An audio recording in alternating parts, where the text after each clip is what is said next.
la puberté, on a commencé à sécréter certaines hormones qui vont arriver à un taux sur tout le cycle. Donc, le cycle menstruel, littéralement, tout à l'heure, vous l'avez dit 28 jours, mais 28 jours, c'est une moyenne.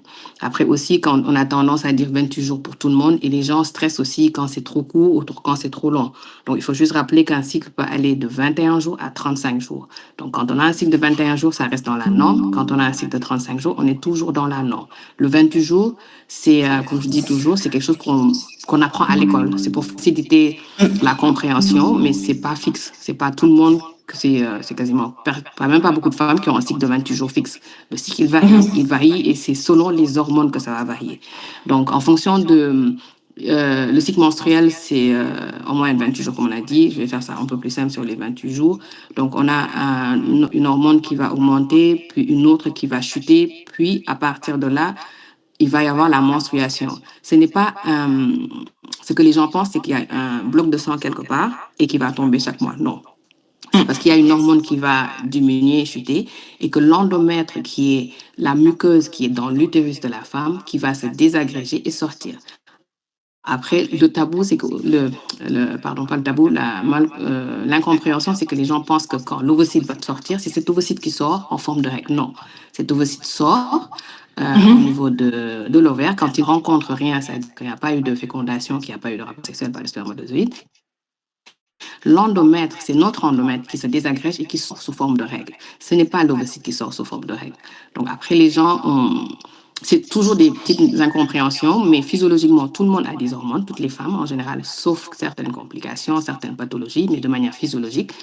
Et je rappelle toujours, les règles, ce n'est pas fixe 28 jours, c'est un cycle qui varie entre 21 et 35 en fonction de chaque femme.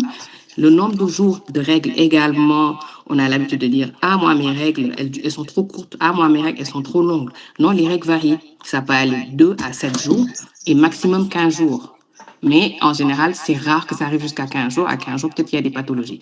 Mais à 2 jours, 3 jours, on a toujours, si c'est 2 jours, 3 jours tous les mois, on est normal. C'est pas parce que mon amie à moi a des règles de 8 jours qu'elle, elle est normale et que je suis pathologique.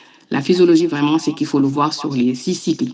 Si sur 6 mois, le cycle est de 21 jours et les règles durent 2-3 jours, on est normal. Si sur 6 mois, les règles font 35, le cycle fait 35 jours et j'ai des règles de 10 jours, on est quand même normal, on est dans la norme. Donc, c'est surtout ça sur quoi je voulais insister. Alors, merci, docteur, pour ces éclaircissements. C'est bien clair pour nous. Madame Cicero, comme on l'a vu sur les chiffres qu'on a projetés tout à l'heure, on voit que les femmes et les filles font face à des défis liés à la santé menstruelle, et surtout en Afrique. On voudrait bien savoir quels sont ces principaux défis auxquels ces femmes et ces filles font face dans le cadre de la santé menstruelle en Afrique. Merci beaucoup. Merci beaucoup pour la question et déjà les clarifications de Dr. Juliette. Pour ma part, je peux dire que les enjeux sont énormes. Dans la communauté, nous n'avons souvent pas toutes les dispositions et liées souvent au tabou. Et moi, je m'apaisantis beaucoup sur cette partie parce que c'est les normes qui font souvent qu'il y a des connaissances erronées et on commence dès l'instant que les premières règles sont là, il peut y avoir un peu de frayeur même chez la fille. Elle peut être stressée, pas bien préparée ni informée ou souvent pas du tout. Et après, le dispositif qui vient pour accompagner tout cela n'est pas mis en place non seulement souvent au niveau familial, au niveau scolaire, si c'est le cas. Et après, il y a cette façon de comprendre qui fait la différence. Donc, lorsqu'une fille, par exemple, a tous ces éléments-là, elle est bien capable et préparée pour comprendre que c'est tout à fait naturel d'avoir les règles. Comme on l'a dit, c'est 28 jours normalement. En moyenne, on va dire. Et lorsque ce n'est pas 28 jours, c'est pas bien grave. Et lorsque ça arrive, voici tel aspect à prendre en compte, accompagné de la famille et accompagné, bien entendu, au niveau scolaire si elle est scolarisée ou au niveau communautaire. Donc, c'est tout un dispositif. On peut être amené à se comparer souvent même aux pays développés. Lorsque vous voyez dans certaines toilettes, vous pourrez même voir les serviettes hygiénique, soit un tampon. Le choix est là, sans jugement, juste comme une méthode d'hygiène qui est là, parce qu'on sait que les femmes qui vont utiliser ces infrastructures en auront besoin. Donc, c'est juste déposer.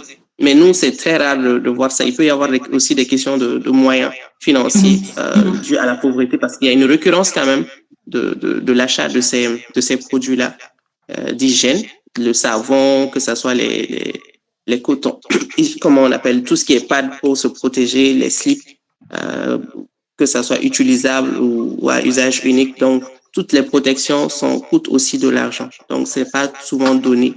Donc, nos enjeux sont énormes, non seulement liés à la connaissance, aux infrastructures, mais aussi aux moyens financiers. Je m'arrête là pour le moment. À vous.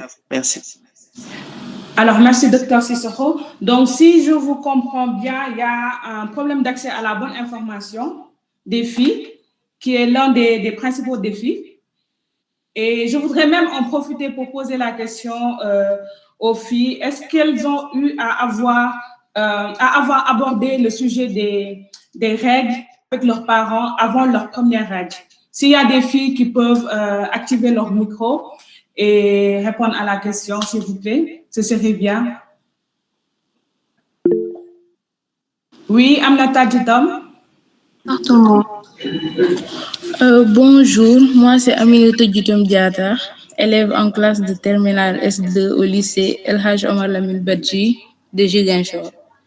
Alors, vous m'avez interpellé il y a quelques minutes, mais j'avais un problème de micro. Ah, d'accord, parfait. Donc, c'est l'occasion également, peut-être pour répondre à la question qu'on vient de poser. Aminata, est-ce que tu as eu à aborder le sujet des règles avec un de tes parents avant la venue de tes premières règles? Moi, personnellement, je n'ai pas eu à aborder le sujet avec mes parents.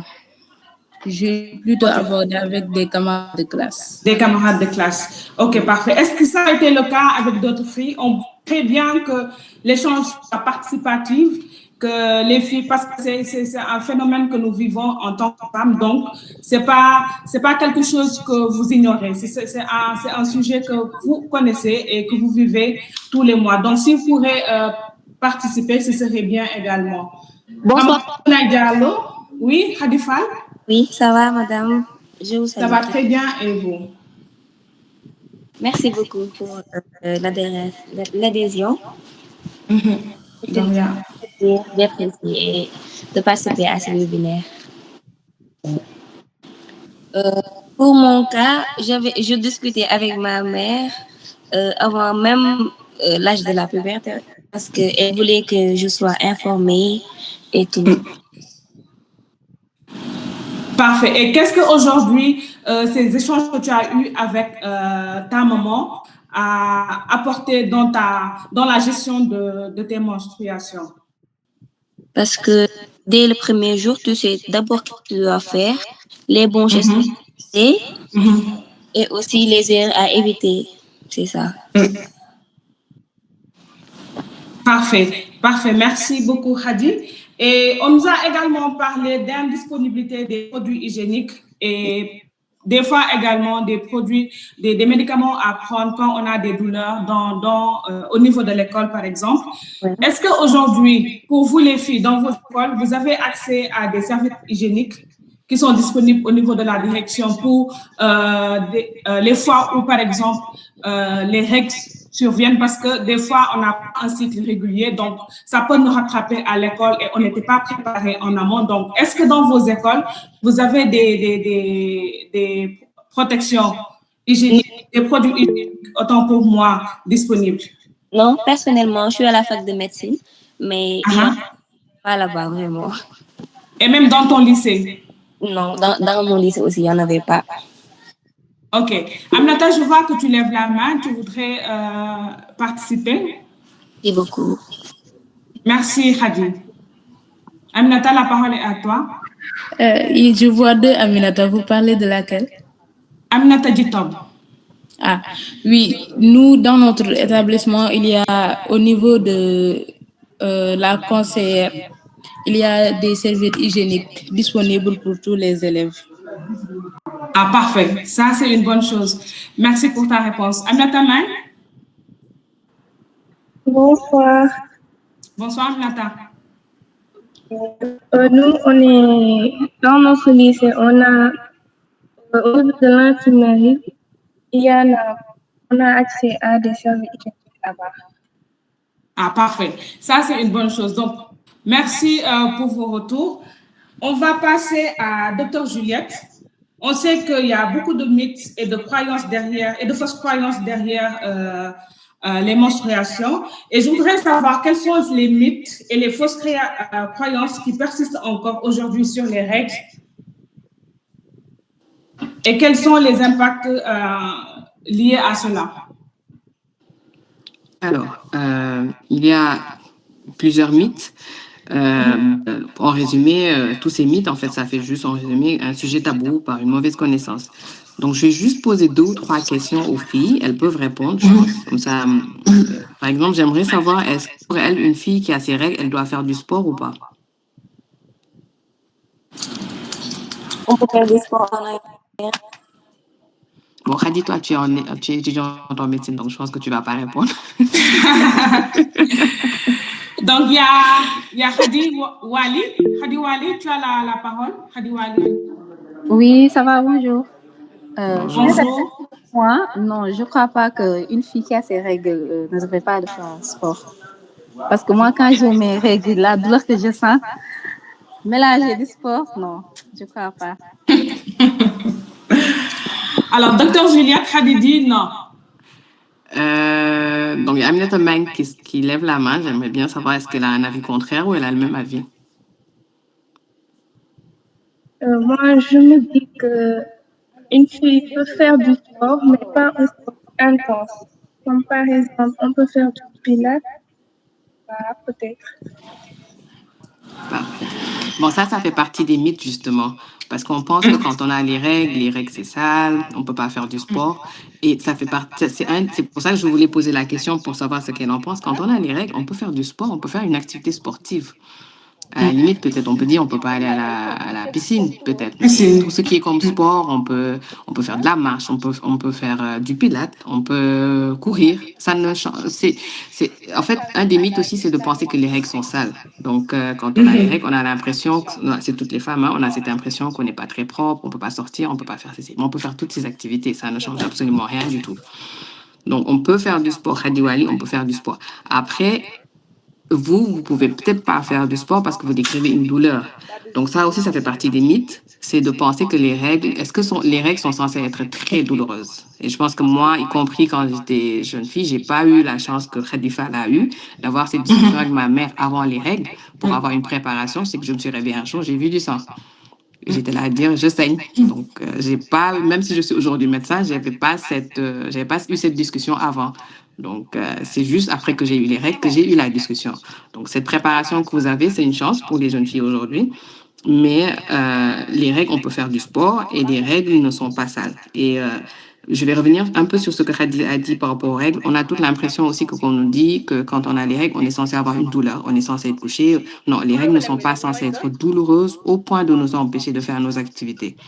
Aujourd'hui, il y a une maladie particulière dans laquelle il y a une description bien décrite où on dit absentéisme. Quand les règles sont tellement douloureuses que la jeune fille ne peut pas aller à l'école, ça doit interpeller les parents et ça doit les faire amener l'enfant à consulter parce que ce n'est pas normal qu'il y ait un absentéisme scolaire avec des règles. Alors, je vois que Khadi. Khadi Wali. Oui.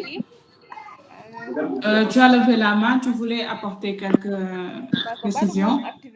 Non, c'était pour la question. Ok, parfait. Docteur Cicero, on voudrait également vous entendre par rapport à ce point, sur les mythes et les fausses croyances qui persistent. Merci beaucoup, Madame Henriette. Je suis pas médecin, je suis de la santé publique. Donc, les médecins m'en voudront si je garde le titre docteur, mais c'est important que je clarifie. Je suis de la santé publique et surtout tout ce qui est promu. Et moi, les mythes que j'entends souvent, c'est ne pas cuisiner. C'est-à-dire, il y en a qui quittent totalement tout ce qui est à manger parce que la personne a ses règles, donc tu ne peux pas toucher la nourriture, donc tout ce qui est lié à l'impureté. Il y a aussi le fait de ne pas avoir du tout d'activité religieuse, ne pas en parler. Exactement. Surtout, c'est vrai tabou, on n'en parle pas, il faut te cacher, il ne faut pas qu'on sache que tu as les règles. Et ne pas avoir de bain. De plus en plus, on peut même aller à la piscine avec les règles. C'est bien possible, mais déjà, il faut prendre beaucoup de dispositions. Ne pas prendre de bain, ne pas faire... Il y a beaucoup d'interdits aussi. Et surtout, rester à la maison. C'est-à-dire, quand vous avez vos règles, restez cachés, restez à la maison. C'est ce qui fait d'ailleurs que beaucoup ne vont pas à l'école. Donc, quand on vous demande de rester à la maison, l'école n'est pas à la maison. Donc, vous êtes obligé de vous déplacer pour aller à l'école. Et quand vous avez vos périodes, sécher les cours parce que vous avez des règles, c'est une perte énorme. Donc, ce sont vraiment des mythes qui sont là. Tout ce qui est lié aux connaissances, bien entendu, aux idées reçues, ce sont des mythes qui persistent encore et ça vient de nos familles, souvent de la culture et ses origines, puisque ça est là, il y a qui continue d'entretenir. Donc, on aime bien cela jusqu'à nos jours, alors que ça n'a vraiment pas de fondement.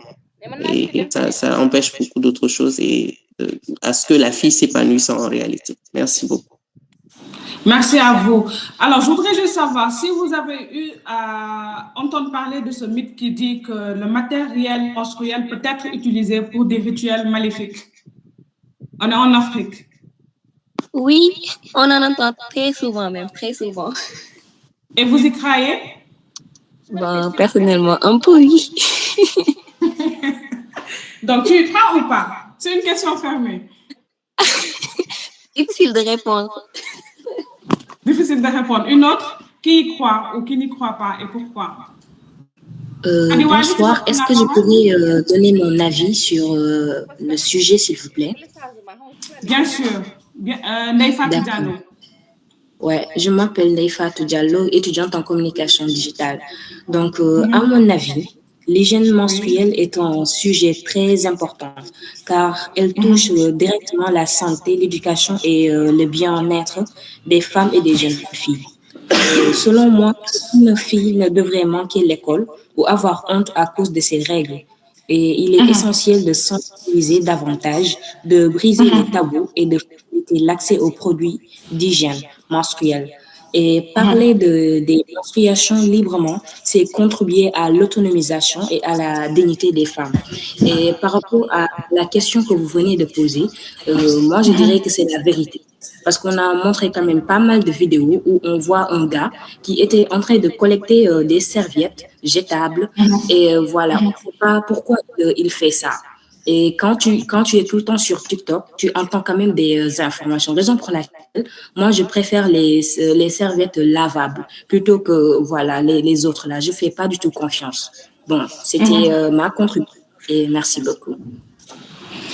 Alors, merci Neifatou Diallo. On voit que également tu as soulevé l'un des défis concernant la santé menstruelle des filles en Afrique, à savoir l'élimination des déchets menstruels. On voit qu'aujourd'hui, par exemple, dans nos écoles, on a honte quand on a les règles parce que des fois, quand on se change, on n'a pas, on ne sait pas vraiment où jeter nos serviettes. On n'a pas de dispositif, comme l'a dit Madame Sissoko tout à l'heure, pour pouvoir nous faire vivre des règles dans une sérénité ou bien en sécurité. Et c'est l'un des défis majeurs que rencontrent les filles et les femmes dans nos communes ou bien dans les écoles. Khadiwali, je vois que tu lèves toujours la main. Tu voudrais prendre la parole?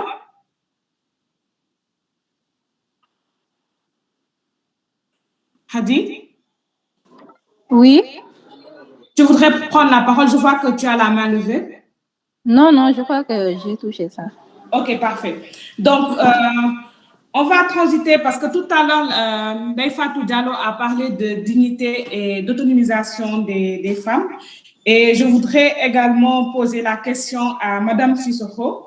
Pour vous, quel est le lien entre menstruation, dignité et autonomisation des filles et des femmes? Merci beaucoup pour cette question. En fait, pour ma part, les menstrues, ça fait partie de notre vie, en fait. C'est pas c'est pas comme si on doit dissocier les menstrues chez une femme, parce que lorsque elle n'a pas ses menstrues, c'est d'ailleurs un problème de santé.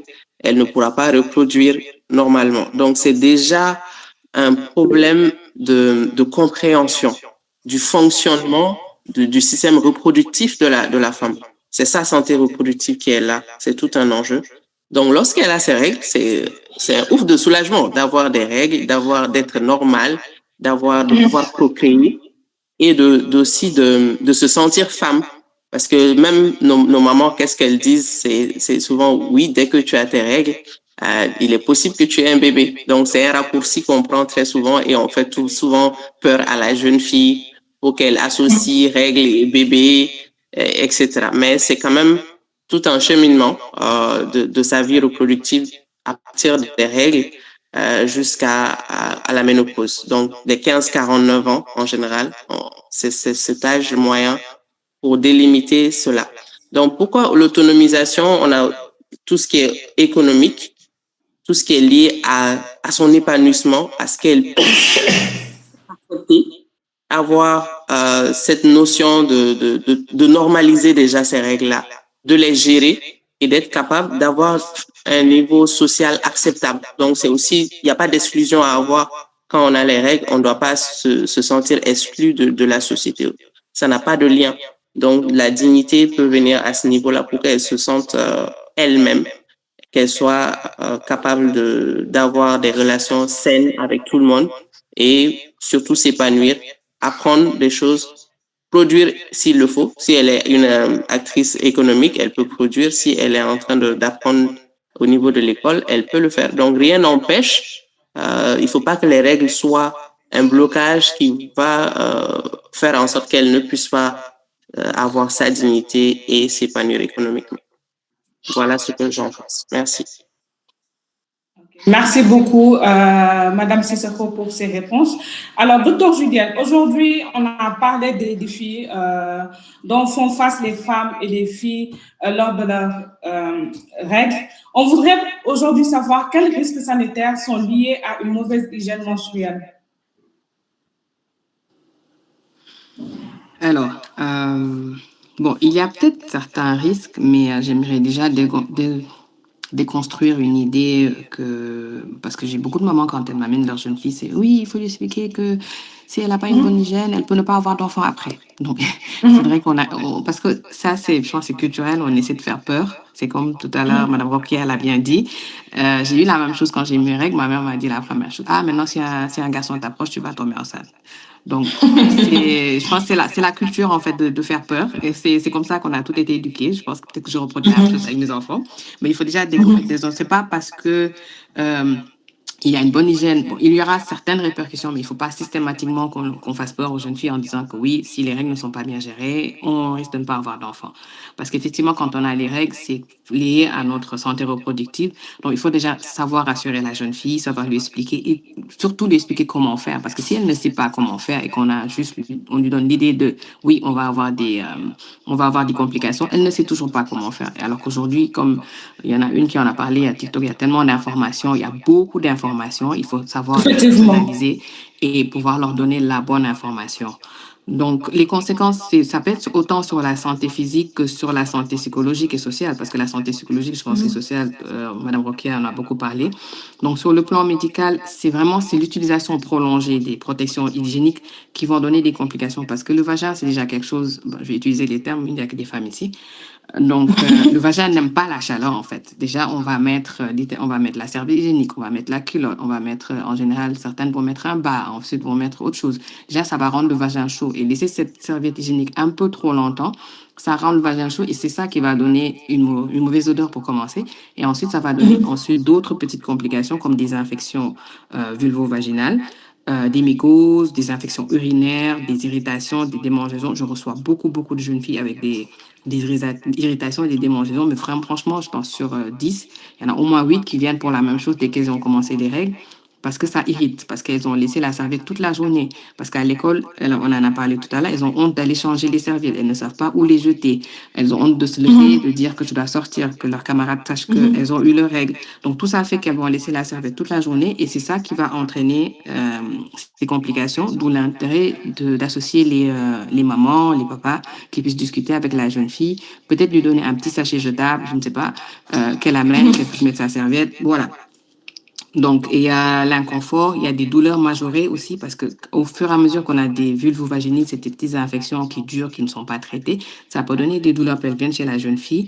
Et après, il y aura toujours cet aspect que j'aime rappeler, il y aura toujours cet absentéisme scolaire, une diminution de la participation aux activités sportives. Tout à l'heure, il y a une jeune fille qui l'a dit, elle a mal, elle a la serviette, elle se dit que je ne vais pas faire du sport. Donc, toutes ces infections ne sont pas forcément liées à la menstruation, mais c'est tous les facteurs qui vont s'y associer. Donc, il faut vraiment qu'on discute par rapport à la bonne gestion de des règles. Donc, c'est-à-dire qu'il faut utiliser des protections menstruelles propres, qui soient sûres, qui soient adaptées. Il ne faut pas chaque jour, comme je dis, changer. Aujourd'hui, je mets telle marque, demain, une amie me donne une autre marque, demain, il faut garder la même marque. Celle qu'on utilise et qui ne nous donne pas d'inconfort, on garde la même. Si c'est des culottes menstruelles, on utilise des culottes. Si c'est des serviettes jetables, on les utilise. Mais attention, les serviettes jetables, c'est à la mode, mais il faut savoir les nettoyer. Bien les nettoyer, parce qu'à force de ne pas les nettoyer, ça va donner aussi des mycoses. Donc, c'est différent des autres. Donc, il y a une manière de les nettoyer.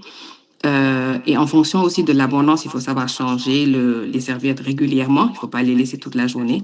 Il faut se laver les mains avant et après, ce qui veut dire qu'il faut que ce soit dans une école où il y a quand même de l'eau. Et il y a certaines écoles où les jeunes filles n'ont pas d'eau. Donc, il faut qu'il y ait un accès à l'eau et une bonne hygiène. L'hygiène intime, c'est pas, il y a beaucoup de jeunes filles, c'est pas utiliser tous les gels intimes que vous voyez sur Internet. Non, c'est une bonne hygiène, c'est de l'eau. L'eau suffit largement. On peut associer autre chose si on veut du savon, mais pas tous les jours. Et on a tendance à nettoyer là-bas beaucoup. Alors que le vagin est déjà naturellement protégé. C'est fermé.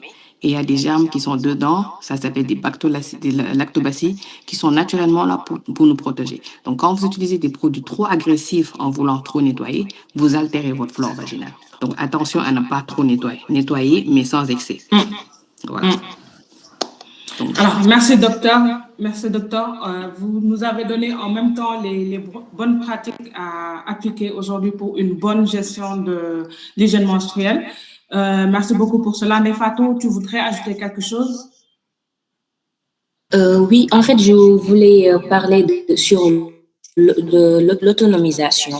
Je disais que l'hygiène menstruelle est aussi une question d'autonomisation des femmes.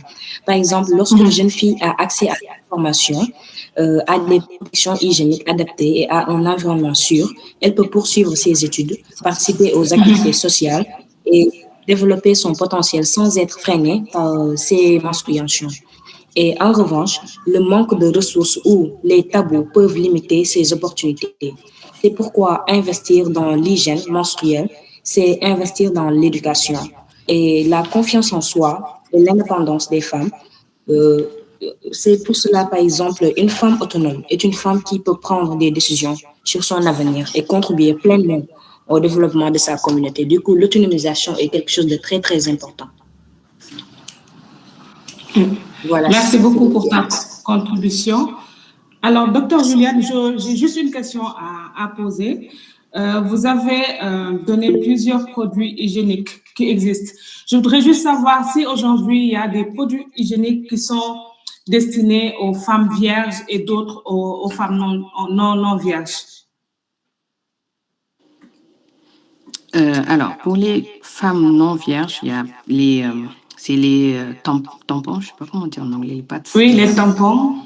En fait, on a tendance à confondre tampons et serviettes hygiéniques. Les serviettes hygiéniques, c'est les serviettes. Les tampons, c'est ce qu'on insère. Ça, une jeune fille vierge ne peut pas l'utiliser. Les coupes menstruelles, ça, une jeune fille ne peut pas l'utiliser parce que ça s'insère dedans. D'accord. Donc, tout ce qui s'insère dedans ne peut pas être utilisé chez la jeune fille qui est vierge. Par contre, tout le reste peut être utilisé. Les serviettes, les culottes menstruelles, les serviettes jetables, tout ça. Mais tout ce qui va être inséré dedans ne peut pas être utilisé. Ok, Alors, parfait. il existe des tampons pour vierges, mais il faut savoir, il faut bien différencier, il faut pouvoir aller dire, je veux des tampons pour vierges. Alors, moi, aujourd'hui, Voilà. allez-y, allez-y. Non, allez-y. Alors, je voudrais rajouter quelque chose parce que ici au Sénégal, d'habitude, on pense qu'une fille qui est vierge ne devrait pas aller consulter. On va Est-ce dire une normal? fille qui n'est pas mariée tout court. Exact, une fille qui n'est pas, C'est culturellement mariée. ça. Au Sénégal, on pense que pour aller chez le gynéco, il faut être marié, en projet bébé. C'est comme ça qu'on va chez le gynéco. Mais sinon, en dehors de ça, mais là, aujourd'hui, ça change un peu. C'est-à-dire, je vois des jeunes filles, elles vont être accompagnées par leur maman qui va les amener pour discuter de l'hygiène menstruelle ou parce qu'elles ont des règles douloureuses. Mais littéralement, c'est ça. C'est-à-dire, je ne suis jamais allée... On va prendre nos exemples à nous-mêmes, ça va être plus simple pour tout le monde. Je ne suis jamais allée chez un gynéco avant mon mariage. Parce que ma mère, elle avait c'est les anciennes mamans, quoi. Elle avait un truc bien cadré, les règles, c'est ça c'est ça. Donc, voilà. Donc, je vois bien la différence entre les deux. Mais non, on est censé consulter, même, c'est-à-dire pour avoir une information exacte par un praticien, il faut aller chez le gynéco. L'idée de les règles douloureuses, c'est normal. C'est ça qu'il faut faire attention aujourd'hui parce que avoir des règles extrêmement douloureuses au point de s'absenter, que ce soit à l'école ou au travail, ce n'est pas normal. Donc, quand on a des règles très douloureuses, il faut consulter. Un cycle irrégulier aussi, il faut consulter. Donc, on doit aller consulter, même si c'est pour avoir l'information ou juste une consultation, on est censé consulter le gynéco. Toutes les femmes, comme je dis à mes patientes, on est malheureusement liées au gynéco toute notre vie.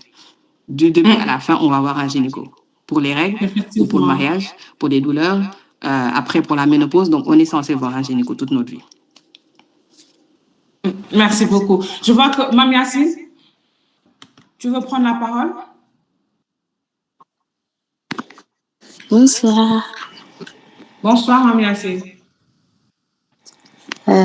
Tout d'abord, je vais remercier les organisateurs, Shine Tulip, pour cette initiative qui nous offre l'occasion d'aborder ce sujet intime et tabou dans notre société.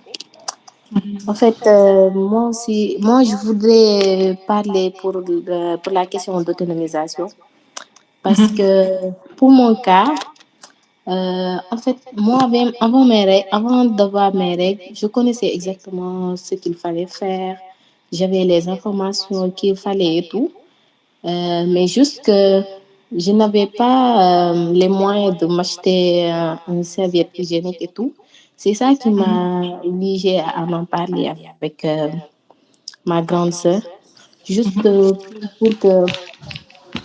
dire que même si les jeunes filles, ils connaissent ce qu'il faut faire avant les règles et tout, il faudrait qu'on revoie les prix des serviettes hygiéniques. Même avec cette tendance de serviettes hygiéniques lavables, c'est économique, c'est bien, mais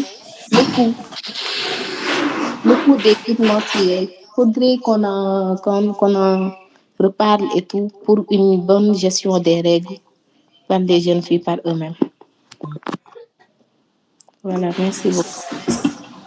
Alors, merci pour ta contribution. Docteur Rokia, vous qui êtes dans la santé publique, que pouvez-vous apporter comme réponse à Mme Yassine concernant le côté économique des règles avec l'achat des... Oui. A raison, hein? Elle a raison. C'est un budget. C'est pour ça que j'ai parlé de récurrence. Parce que chaque mois, ça va venir. Et en moyenne, on a même un coût de cela par mois et multiplié par l'année, multiplié jusqu'à ce qu'elle puisse avoir une activité économique pour qu'elle le fasse elle-même. C'est d'abord les parents. La première source de financement revient d'abord au niveau familial. Mais après, on peut avoir d'autres dispositions au niveau de nos communautés et même au sein des écoles. Après, il y a également tout ce qui est lié à la fabrication même de serviettes hygiéniques réutilisables. Il y a beaucoup d'associations qui œuvrent à ce que d'autres en fassent plusieurs pour que au moins on puisse avoir plus de dignité dans cette gestion liée aux coûts élevés pour certaines personnes, certaines familles. Moi, j'encourage surtout à de connaître d'abord dans son milieu qu'est-ce qui se passe. Comme ça, ça aide à prendre un certain nombre de décisions. Mais pour le moment, le coût même de la santé est sur le ménage, le coût de la santé est sur nos familles, globalement. Donc, c'est surtout des questions d'hygiène et ce n'est pas une maladie. Donc, ça peut pas être comme si c'était un vaccin ou si c'est un médicament à donner. Donc, il y a moins d'enjeux derrière. C'est pour ça, de plus en plus, tous ceux qui sont engagés pour le bien-être féminin le disent clairement, mais c'est important, au même titre que les contraceptifs ou d'autres, de mettre en place ces dispositifs-là pour que les filles puissent en bénéficier. Juste avant de conclure sur ça, je voulais aussi ajouter sur ce que Dr. Juliette avait dit par rapport au vagin pour le nettoyage et autres, mais c'est surtout comment nettoyer. Des fois, changer toutes les 2 heures, ça peut être 2 à 4 heures, les serviettes, le tampon ou peu importe ce que nous avons en main. Il faut penser à la régularité, combien de fois, parce que c'est pas comme si tu dois placer ou mettre une culotte de 6 heures jusqu'à 20 heures. Là, c'est un problème. Donc, comment éviter la prolifération des bactéries, éviter aussi les risques d'infection, c'est-à-dire 2 à 4 heures, par exemple. Et comment aussi se nettoyer. Ça aussi, c'est important. Le nettoyage de l'avant vers l'arrière pour ne pas encore introduire des bactéries fécales dans le vagin. Ceux qui sont de la santé de la reproduction ont une facilité de parler de l'organe, mais c'est comme ça. C'est l'appareil reproductif de la femme et il faut faire attention, il faut en prendre soin. Et l'hygiène fait partie de tout ceci. Merci beaucoup. Merci à vous. Docteur Juliette, autant pour moi, vous voudrez ajouter quelque chose? Oui, parfaitement. Donc, par rapport à la régularité pour changer les serviettes, effectivement, il faut utiliser entre 3 et 4 dans la journée en fonction du flux. Il y en a qui vont utiliser un peu plus. Donc, ça revient aussi à l'autonomisation parce qu'il y a des filles qui vont avoir des règles beaucoup plus abondantes qui vont nécessiter les changer peut-être toutes les 2 ou 3 heures parce que ça va justement imprégner la serviette tellement qu'elles ne pourront pas les garder. Mais on est censé en changer dans les 24 heures 3 ou 4 fois. Donc, si on multiplie aujourd'hui le coût, ça va peut-être faire un paquet à 2 pour un mois. Donc, effectivement, les serviettes réutilisables sont une option, mais comme j'ai dit, il faut savoir bien les nettoyer. Par rapport au nettoyage, effectivement, il faut nettoyer de devant en arrière, attention. Ça aussi, c'est vrai qu'on a tendance à nettoyer vite fait, mais c'est devant en arrière pour éviter effectivement l'introduction de certaines bactéries dans le vagin. Parce que le vagin est vraiment beaucoup plus sensible, donc facilement, on peut avoir des infections par rapport à ça. Merci, Henriette. Merci beaucoup. Je vois que Maman Tchek-Cham veut prendre la parole. Maman Tchek. Bonsoir. Je m'appelle Maman Tchek-Cham, étudiante. Bonsoir. Oui. Je m'appelle Maman Tchek-Cham, étudiante en licence 3, système réseau et télécommunications à l'université Alioune Diop de Bambey. Je vous remercie d'abord pour le sujet, c'est très important. Et les explications que vous avez données aussi. Personnellement, j'ignorais que les tampons ne devraient pas être utilisés pour les filles quand on est vierge. Il paraît que tout à l'heure, Dr. Juliette voulait nous poser 3 questions, mais elle a pu poser qu'une seule, à savoir si une fille qui a ses règles doit faire du sport. Et j'aimerais qu'elle continue à nous poser les 2 qui restent.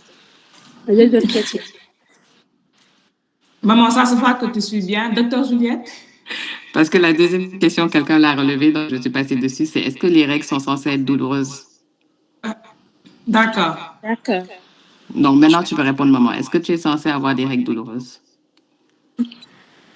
Il paraît qu'on a déjà répondu à ça. Vous avez déjà dit que les règles, elles peuvent être douloureuses, mais elles ne devaient pas nous empêcher à faire, par exemple, les choses qu'on fasse au quotidien.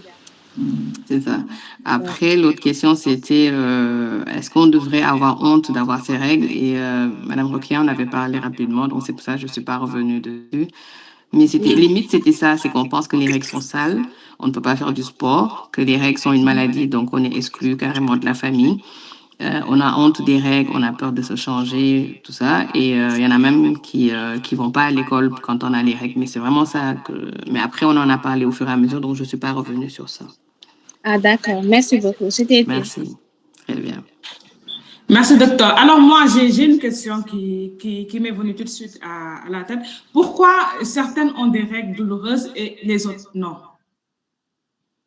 Qu'est-ce qui pourrait expliquer cela? Alors, comme j'ai dit tout à l'heure, en fait, quand on a des règles douloureuses, nous, on évalue les règles douloureuses par rapport à une échelle visuelle. Quand la jeune fille, elle arrive, on lui demande les règles 0, ça veut dire qu'on n'a pas de douleur, 10, c'est le maximum. Quand on évalue ces douleurs au-delà de 5 à 6, ça veut dire qu'il y a une pathologie. Donc, je ne vais pas donner le nom de la pathologie parce que les jeunes filles, là, elles vont toutes aller sur TikTok et dire aujourd'hui, elles ont cette pathologie. Je n'aimerais pas créer une psychologie. En tout cas, tellement vrai. En tout cas, c'est tellement vrai. On voit tellement de docteurs sur les réseaux qui disent n'importe quoi.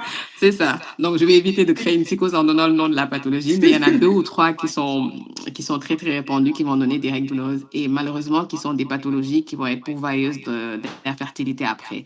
Donc, vraiment, c'est pour ça qu'aujourd'hui, j'aimerais bien qu'on arrête de dire que les règles sont douloureuses. Ben, on doit faire avec, on doit prendre du thé, mais c'est pas grave, on est toutes passées par là. Et vraiment, là, ce que tout le monde dit, quand tu seras marié, tu auras un enfant, ben, tu n'auras plus de règles douloureuses. Ça, c'est ce qu'on nous a tout dit. Exactement. Voilà. Exactement. Donc, ce n'est pas le cas quand on a des règles vraiment douloureuses au point où vous ne pouvez pas aller à l'école, vous vomissez, vous avez des nausées, mais vous avez un inconfort total parce que quand même, on peut avoir des règles douloureuses, prendre un antalgique, c'est-à-dire le truc le plus simple. Attention aussi à l'automédication.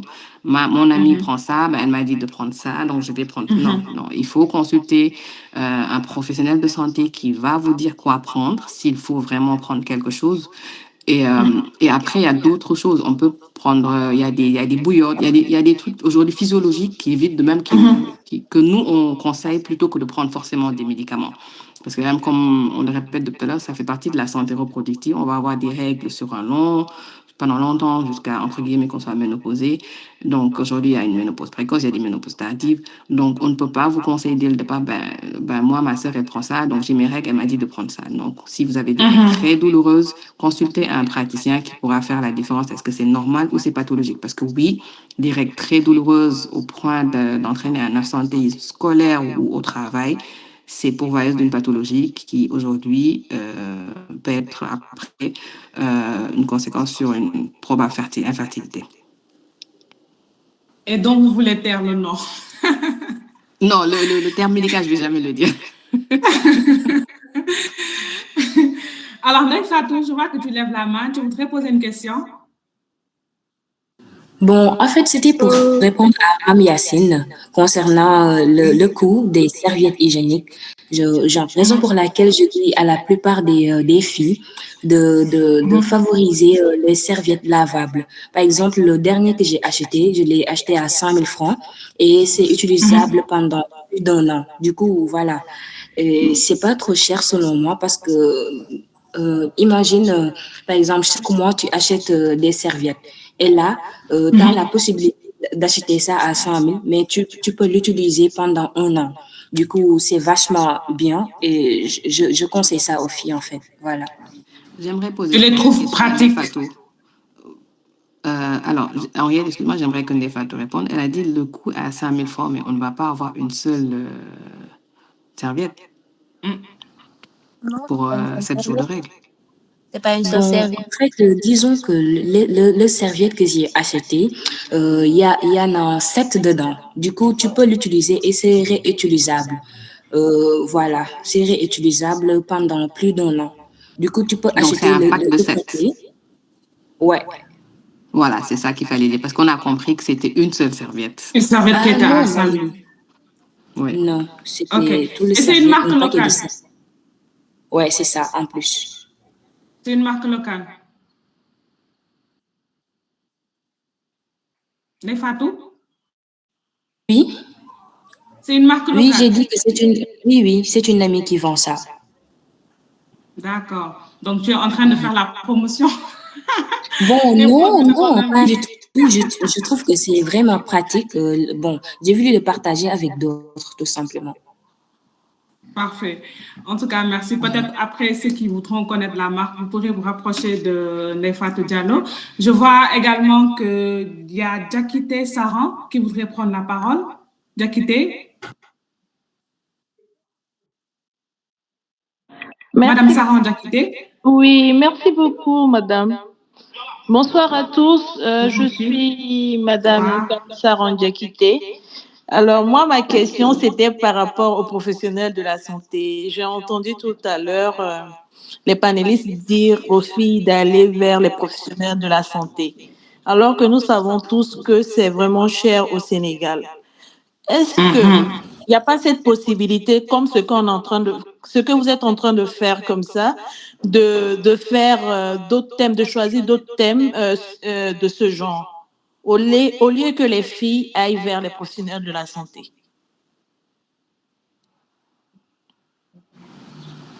Alors, docteur Juliette, vous comprenez un peu ma question? Si. Donc, c'est bon. Merci. Docteur Juliette? Oui. Vous voulez répondre ou bien? En fait, j'ai du mal. Je pense que, je ne sais pas si j'ai bien compris, c'est de refaire des webinaires sur des thèmes de santé par Exactement. Oui, non, mais ça, je suis tout à fait ouverte. Mais peut-être qu'il faudrait faire un sondage par rapport aux jeunes filles pour voir qu'est-ce qui les intéresserait, sur quoi elles voudraient discuter. Moi, je suis tout à fait ouverte par rapport à ça. Alors, je voulais même poser une question par rapport à ça parce que tout à l'heure, en rigolant, on a dit qu'il y avait beaucoup de fake docteurs sur les réseaux qui profilaient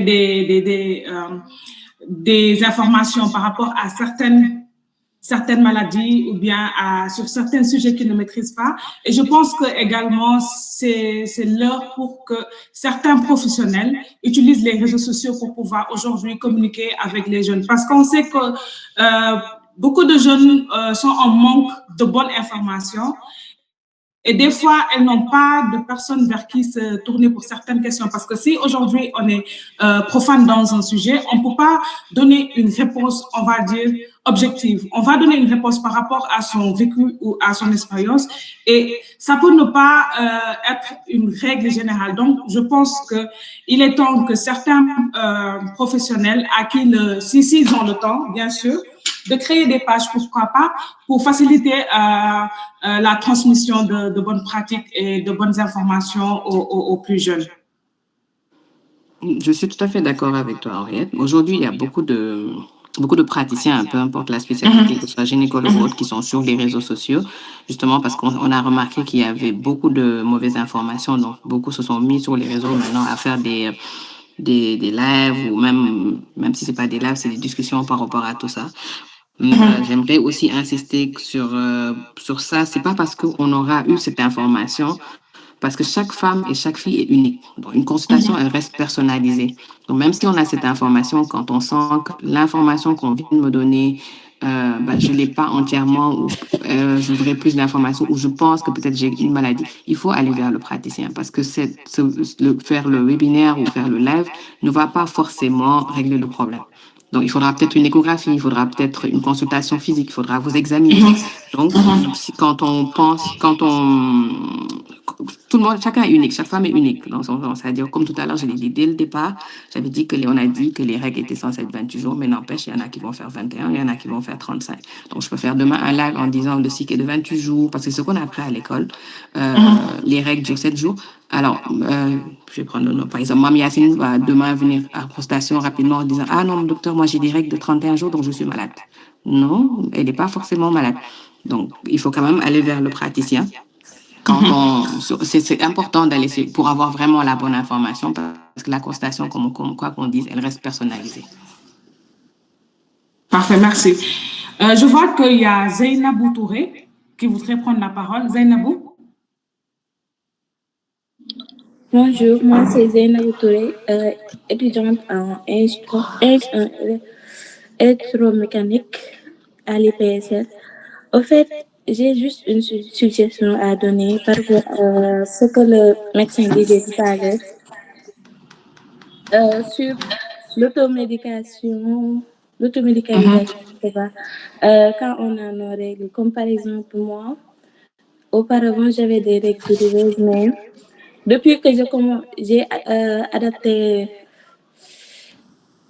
la technique de la ceinture chauffante, du moins la douleur n'a pas totalement disparu, mais ça apaise tellement que je peux vaquer à mes occupations et c'est plus comme avant aussi. Même l'abondance a diminué un peu. Donc, je ne sais pas si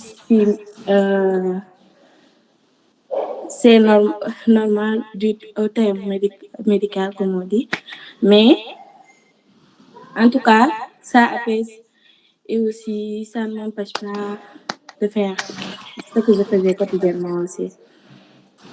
Je sais pas, si vous avez compris. Donc, Si, tu on a utilises parfaitement compris. une bouillotte. Elle utilise la ceinture chauffante, c'est ce que nous, on appelle les bouillottes. C'est ce que je disais tout à l'heure, c'est des méthodes qui sont tout à fait naturelles et aujourd'hui, on tend plus vers ça que la prise de médicaments, justement. Vraiment, on vous recommande d'utiliser des méthodes naturelles avant de prendre des médicaments. Quand la jeune fille, elle arrive, moi, en général, ce que je conseille, c'est prendre un thé chaud, d'être un peu plus calme, de relativiser, d'utiliser on appelle ça des bouillottes, même ça s'appelle la ceinture chauffante. C'est ça qu'il faut encourager d'abord, avant justement d'aller prendre des médicaments. Parce qu'une fois qu'on est parti, les médicaments, c'est par degré. Une fois qu'on est parti sur un médicament très fort, on ne peut plus revenir en arrière. Merci, docteur, pour ces précisions. Ami Anne?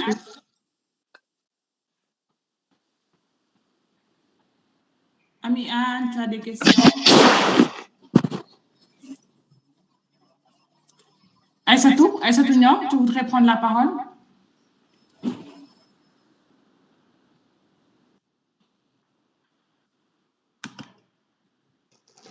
Zainabou? Bon, j'ai déjà parlé, merci. Alors, parfait. Donc, là, je voudrais juste une question aux filles.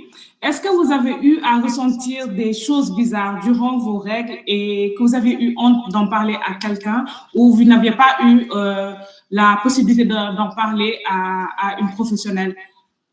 On a ici docteur Juliette avec nous, donc des consultations gratuites.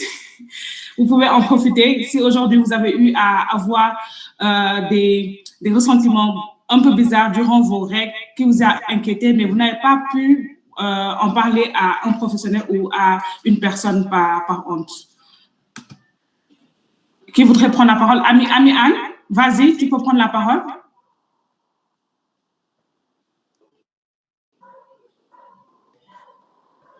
Aminata Diata, tu veux prendre la parole?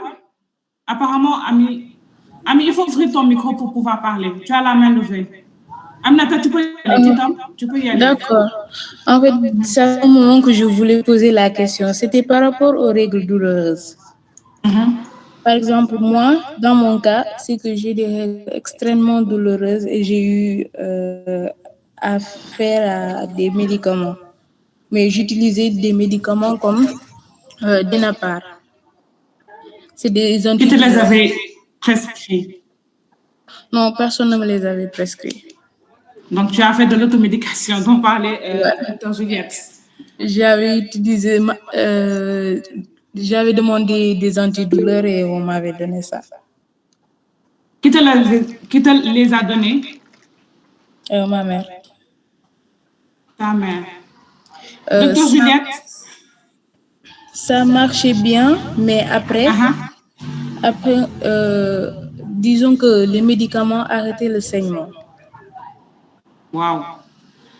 Et lorsque on a eu la chance, grâce à notre conseillère à l'école, elle avait amené des sages-femmes pour nous faire une visite.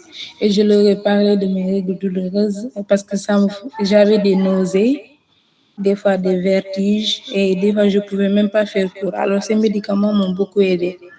Alors lorsque je lui en ai parlé, elle m'a proposé des suppositoires. Quel suppositoire? Attends, j'ai la boîte. Attendez, je vais voir le nom. Docteur Juliette, vous avez un cas ici. En fait, c'est ce dont je parlais. J'étais sûre qu'il y en aurait eu. C'est un anti-inflammatoire qu'elle utilise, non stéroïdien. Donc, c'est ce que je disais. Attention quand vous utilisez. Là, aujourd'hui, elle est quasiment au 3e degré. Elle a dépassé les antalgiques simples. Donc, elle est partie directement aux anti-inflammatoires. Il y aura un moment où les anti-inflammatoires ne feront plus d'effet, mais il n'y aura plus rien d'autre à mettre, en fait. Même le suppositoire que vous êtes en train de prendre, c'est un anti-inflammatoire à coup sûr. Ça s'appelle kétoprophène. C'est ça, c'est un anti-inflammatoire. Moi, ce qui m'inquiète vraiment, c'est que, en plus de ça, j'ai des règles très abondantes et j'aurais aimé utiliser les serviettes hygiéniques lavables pour pouvoir diminuer, parce que j'utilise 2 paquets par mois. Donc, pour pouvoir réguler ça, mais le problème, c'est que je pense l'odeur du sang, ça me donne encore plus de nausées. Et ça devient vraiment problématique. Je n'arrive plus à supporter ça. Jitom, est-ce que tu as eu à les consulter? Non, j'ai pas en encore. dehors des femmes que tu as rencontrées à ton école? Non, je n'ai pas consulté. Qu'est-ce que tu attends? Je pense que je suis déjà partie il y a quelques années à l'hôpital, mais on m'avait dit que c'était rien de grave et on m'avait demandé de prendre, je me rappelle plus le médicament, le nom du médicament, mais lorsque j'utilisais ça, ça ne faisait aucun effet. Alors, tu as quel âge, Jitom? J'ai 18 ans. Tu es majeur et vacciné. On est samedi, dimanche, lundi, mardi au plus tard, tu te rends à l'hôpital. Non, Henriette, tu es très pragmatique. Mais il y a de quoi quand même. Non, Henriette, tu es très pragmatique. Non, effectivement. Donc, Aminata, je pense qu'il te faudrait une consultation. Je ne sais pas où est-ce que vous êtes exactement. Dans quelle région? Je suis à Ziguinchor. D'accord. Donc, Henriette va te remettre après mon numéro personnel. Je te mettrai en rapport avec un gynéco à Ziguinchor. Tu iras consulter au moins pour avoir une idée de qu'est-ce que tu as exactement. D'accord. Merci. Ce sera préférable. Elle te fera une échographie. Au moins, tu auras un diagnostic. D'accord. Merci beaucoup. Parfait. Parfait. Vous voyez l'importance de participer aujourd'hui à un webinaire sur le sujet parce que peut-être qu'elle n'aurait jamais eu la chance de voir un gynéco ou une gynécologue et Dr Juliette aujourd'hui lui donne cette chance. En tout cas, merci docteur. Je vois une question de Diakité, Saran qui dit, est-ce que les médicaments comme le Novalgin et le Spasfon peuvent être considérés comme de bons médicaments faibles pour les règles douloureuses? Docteur Juliette? Alors, déjà, il n'y a pas le médicament faible, je pense, que par rapport au degré dont je parlais. Le Novalgin est plus fort que le Spasfon. Après, je n'aimerais pas, comme j'ai dit tout à l'heure, donner un nom de médicament ou de pathologie parce que toutes les filles vont se référer à ça et elles vont toutes aller sur le même médicament. Donc, on va dire que oui, c'est des médicaments qui peuvent être prescrits pour des règles douloureuses, tout court, en fonction de chaque jeune fille. Moi, dans ma pratique, au début, je ne donne même pas de médicaments. Je donne d'abord les mesures simples, c'est-à-dire les bouillottes et autres. Quand ça ne marche pas, je commence par autre chose, avant de donner un médicament. Parce que je sais que les règles vont durer toute la vie. Ce n'est pas comme on nous dit, quand on va se marier, avoir un enfant, les douleurs vont disparaître. Non, ça dépendra de chacune. Donc, il faut dès qu'on a des règles vraiment douloureuses, consulter, c'est mieux que de prendre le médicament que ma soeur, mon ami ou quelqu'un m'a donné. Le praticien est beaucoup plus adapté et il saura lequel est vraiment adapté pour vous. Merci, docteur. Je vois que Mme Sissoko veut ajouter quelque chose. Allez-y. Je pense que tout a été dit. J'avais levé la main surtout par rapport à la consultation. Je reviens là-dessus pour mettre l'emphase, c'est-à-dire il faut consulter sans honte et il faut se dire que les douleurs, ce n'est pas à vous de dire c'est une douleur faible, forte, moyenne, non. Dès que vous constatez des anomalies, c'est-à-dire les odeurs, l'abondance, des choses qui vous grattent, etc., consultez. Les professionnels sont là pour cela. Les irrégularités ou les questions, tout ça, ce sont des objets de consultation. Et les consultations, c'est vraiment un caractère individuel et souvent c'est un counseling. Et lorsqu'on est en ligne comme ça, ce n'est même pas autorisé. C'est pour ça que je sais pourquoi Dr Juliette est en train de dire qu'elle va pas donner parce qu'elle n'est pas en consultation. Aujourd'hui, elle est en train de donner des conseils. Donc, allez-y en consultation. il y aura un diagnostic, il y aura beaucoup d'autres choses et un counseling privé parce que des fois, c'est des choses qui ne peuvent pas être dévoilées en public. La déontologie médicale derrière, l'éthique, les informations privées, tout ça fait qu'il y a des choses qu'on ne peut pas traiter en ligne. Donc, ayez juste le bon réflexe, des choses qu'on a eu à vous dire lorsque vous sentez que c'est pas régulier, et des choses, des signes que vous avez consultés. Merci beaucoup. Merci, docteur. Ok, c'est très important. Je vois que Mariama Siré veut prendre la parole. Mariama? Bonsoir. Bonsoir, merci. Oui, merci beaucoup pour vos explications. Alors, la question est de savoir, bon, moi personnellement, j'ai pas trop de douleurs qui concernent mon ventre, mais j'ai plus de douleurs au niveau de mon dos. Avant de voir les règles et les 2 premiers jours. C'est vrai, j'ai consulté, mais jusqu'à présent, il y a encore les mêmes douleurs. Mais moi, d'habitude, je prends pas de médicaments. Je me dis, bon, comme ça prend pas assez de temps, c'est juste les 2 premiers jours et avant de voir les règles. Après, bah, ça va passer, quoi. Mais quand ça commence, ça fait très mal. Parfois, je n'arrive même pas à marcher. Et il faut que je me couche, j'ai des crampes. J'ai l'impression même d'avoir... c'est comme si on avait serré mes pieds quand je ne peux pas bouger. Je ne sais pas si ça, c'est très dangereux ou non. Je vais répondre comme Mme Rokia vous a dit tout de suite. Il ne faut pas avoir honte, il faut consulter. Vous m'avez marché sur la langue. Oui, exactement. C'est pas parce que j'ai honte. D'ailleurs, c'est pourquoi je suis là, non? Si j'avais vraiment honte, je n'allais même pas prendre la parole. J'ai été voir des médecins pour ça et tout. Mais apparemment, c'est pas si je suis la seule qui souffre des maux de dos quand je vois mes règles, parce que la majorité des filles, très souvent, c'est au niveau du bas-ventre, mais moi, c'est tout à fait le contraire. Donc, j'ai été voir et c'est parce que j'ai aussi un peu la constipation. D'autres disent que c'est lié à ça. Et je comprends pas. En tout cas, je bois beaucoup d'eau et je mange beaucoup de fruits. Mais bon, cela n'empêche. Même les bouillottes aussi, j'essaie de faire ça parfois. Ça me soulage, mais après, bah, rien. Je sais pas maintenant si je me fais comprendre ou... Alors, docteur Juliette? Oui, Henriette?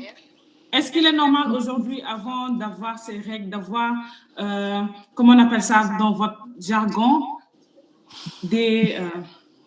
ça s'appelle un syndrome prémenstruel. Exactement. Voilà, donc c'est tout ce qu'on aura avant le début des règles, ça s'appelle un syndrome prémenstruel et ça dépend de chacune. Il y en a qui vont être ballonnés, comme elle l'a dit, qui vont être constipés. Cette sensation de ballonnement, c'est parce qu'on sécrète une hormone qui s'appelle la progestérone, qui va donner cette sensation de ballonnement, de constipation, de ventre qui grossit. C'est physiologique. Et c'est normal.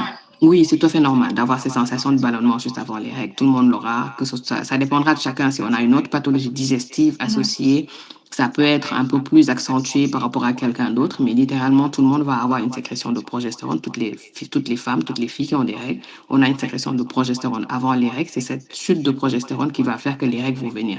Donc, juste avant nos règles, on va avoir ces sensations de ballonnement, de troubles de l'humeur, parce que ça fait partie aussi du syndrome prémenstruel. On est un peu plus irritable avant d'avoir nos règles, c'est la partie de la progestérone. On dort un peu plus, on se sent un peu plus fatigué, ça c'est le syndrome prémenstruel. Ensuite, les douleurs qu'elle décrit, habituellement, on a l'habitude de dire qu'on a des douleurs au niveau du bas-ventre, mais on peut avoir des douleurs au niveau du dos, au niveau des reins, littéralement, ce que les gens appellent les reins, mais c'est pas, je le dis juste comme ça parce que tout le monde pense que c'est les reins qui sont là-bas. Donc, c'est au niveau du bas, du dos, des 2 côtés. Donc, ça fait partie aussi des syndromes prémenstruels.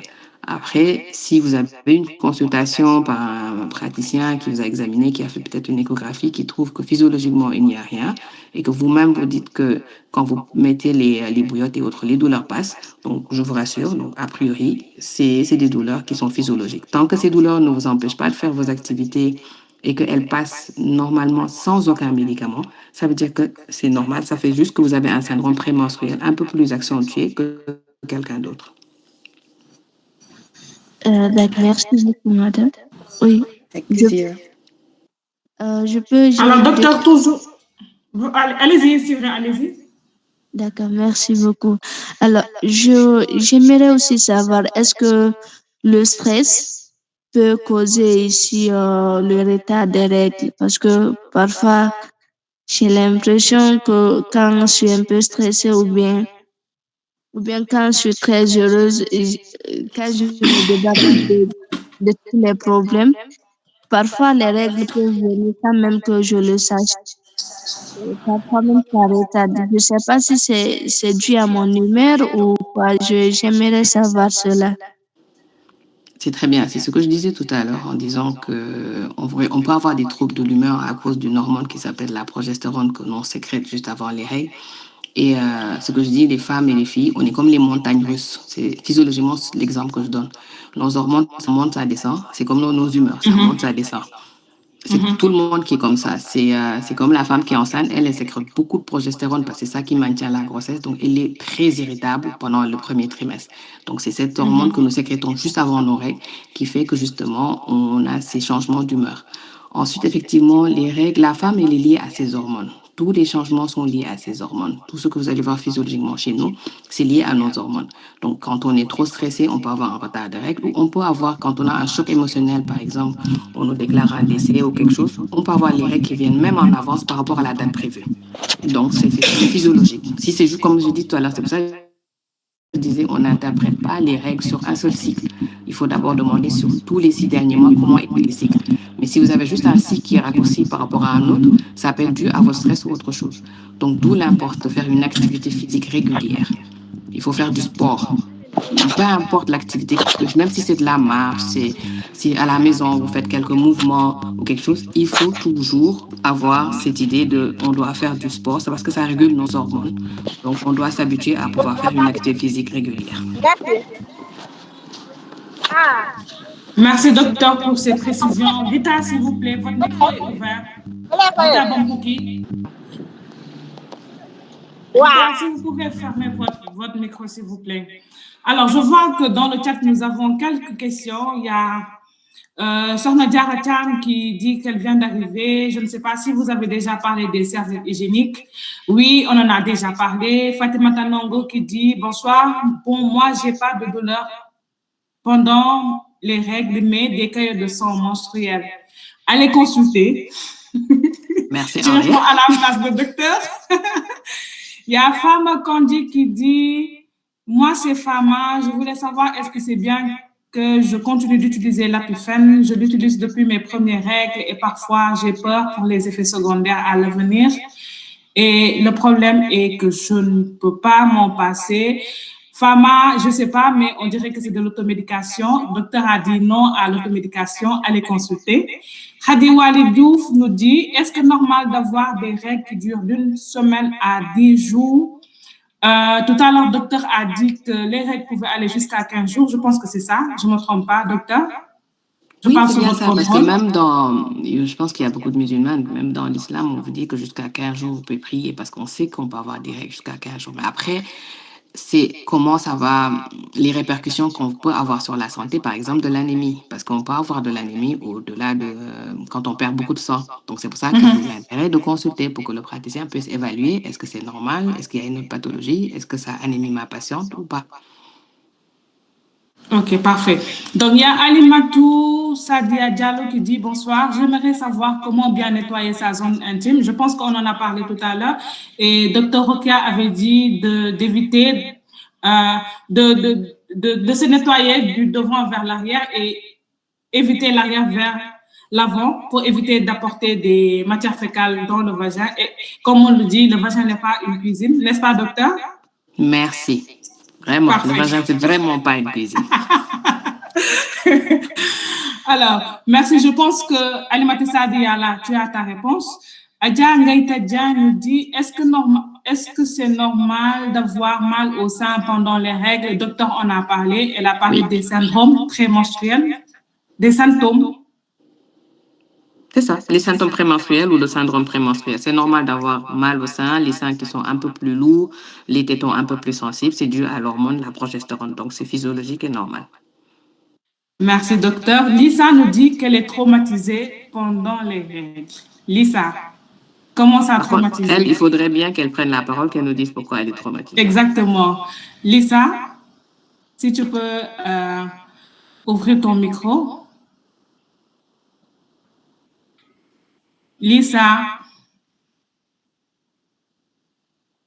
je passe à Liliane, vu que Lisa ne répond pas. Liliane Diata dit bonsoir, vous avez parlé de syndrome prémenstruel. J'aimerais savoir s'il y a un moyen de les prévenir ou de les soulager, comme par exemple, excusez-moi, les maux de tête 3 jours d'affilée avant les règles, la somnolence, les courbatures. Docteur? Ça, c'est comme j'ai dit, ça s'appelle un syndrome prémenstruel. Donc, ça peut se traiter, mais ça dépendra de chacune, justement. Si ça a un impact, le praticien peut évaluer et dire que je peux mettre des hormones pour diminuer les syndromes prémenstruels. Mais ça, je ne peux pas vous dire comment le faire. Il faudrait consulter un gynécologue, justement. Alors, Liliane, il faut aller consulter. Alors, est-ce qu'il y a une règle d'hygiène à adopter pour les ateliers? On a parlé des règles d'hygiène tout à l'heure. Non, ça, par contre, elle parle des règles d'hygiène pour diminuer son syndrome prémenstruel. Elle devrait faire du sport, bien dormir. OK.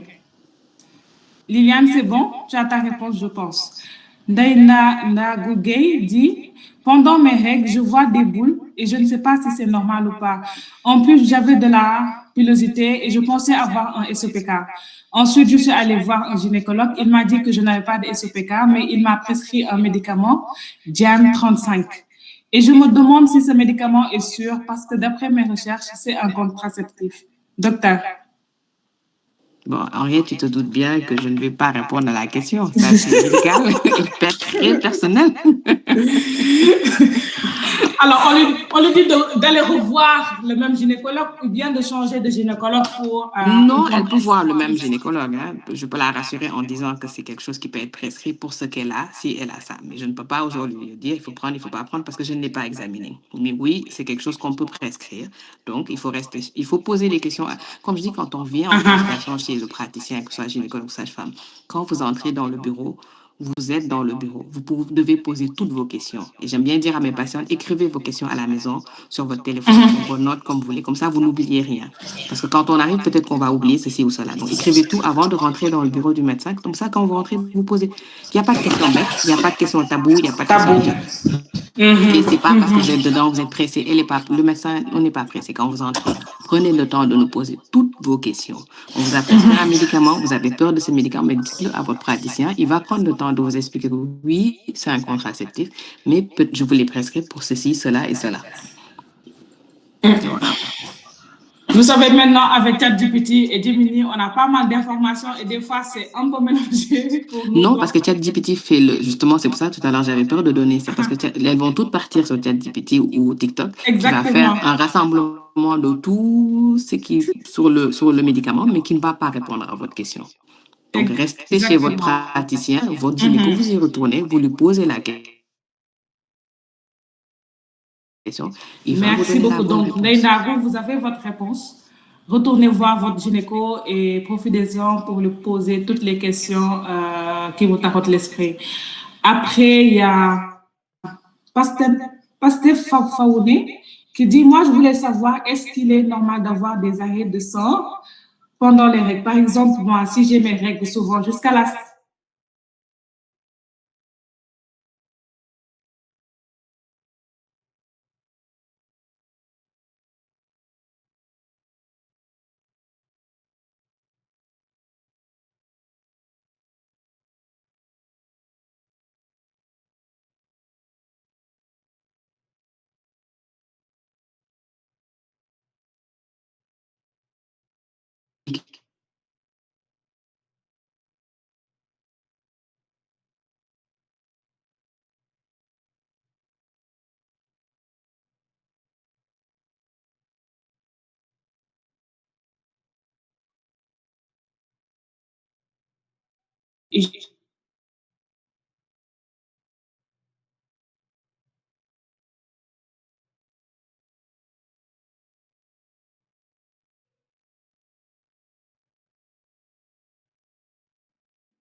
Madame Ariette, on ne vous reçoit plus.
Vous lui donnez sa ration. Mais il ne faut pas qu'elle aille à l'école et qu'elle vous appelle, qu'elle a le pantalon taché, non.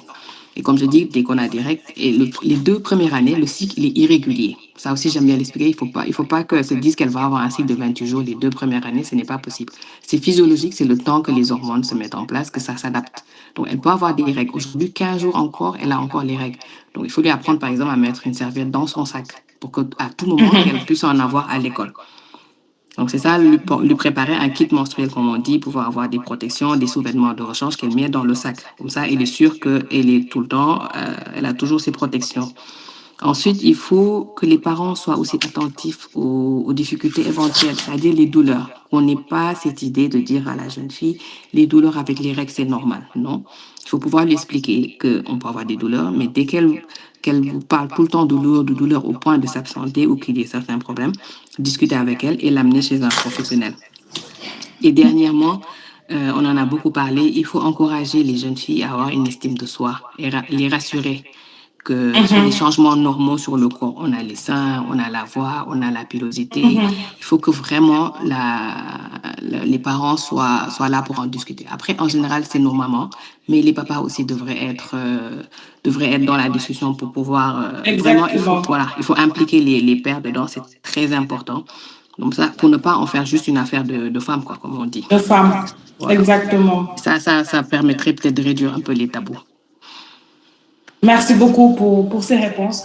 Avant de voir quels sont également ce que apportent les organisations humanitaires par rapport à la gestion de l'hygiène menstruelle, je voudrais juste poser une question aux filles. Ça m'est venu à l'esprit. Est-ce qu'il y en a parmi vous qui ont eu à boire des potions concoctées par la grand-mère ou par la maman pour aider à calmer les règles douloureuses? Parce que à côté des médicaments, il y en a également qui boivent des potions concoctées à la maison. Et je pense que ça peut également avoir des effets nocifs sur la santé des jeunes filles.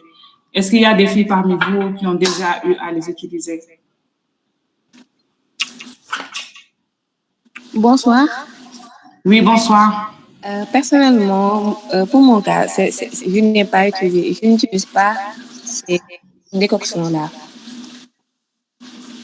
Parfait. Parfait. Nefat Diallo, tu voudrais prendre la parole?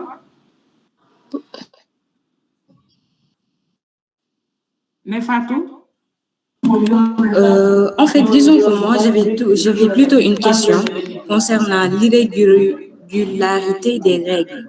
Par exemple, les 2 premiers jours, bon, je vois beaucoup de sang, mais le reste, ça ne vient pas du tout. Et j'avais fait une consultation, on m'a appris que j'étais drépanocytaire, et je me dis, peut-être c'est pour cela que les règles ne sont pas très normales chez moi. Du coup, j'aimerais poser cette question. Les drépanocytaires, comment se passent les règles chez eux, en fait? Ok, docteur Juliette. Alors, les drépanocytaires ont des règles comme vous en avez, justement. Après, le volume peut être différent. Ça c'est en termes de volume. Et ça, vraiment, ça dépendra en fait, en général, les drépanocytaires, je vais le dire carrément, ils sont très anémiés. Il y en a qui sont anémiés, il y en a qui ne sont pas, mais la plupart, ils sont anémiés. Donc, c'est ça qui fait que le flux du sang va diminuer. Mais ce n'est pas lié à votre... forcément, ce n'est pas un reflet de votre système reproductif, on va dire. Mais c'est vraiment par rapport en termes de quantité de sang. C'est par rapport à ça. Donc, je vais vous rassurer, si vous n'êtes pas malade, c'est lié à la pathologie. Donc, ça, par contre, il faudra voir votre hématologue, parce que si vous êtes drépanocytaire, vous êtes suivi par un hématologue.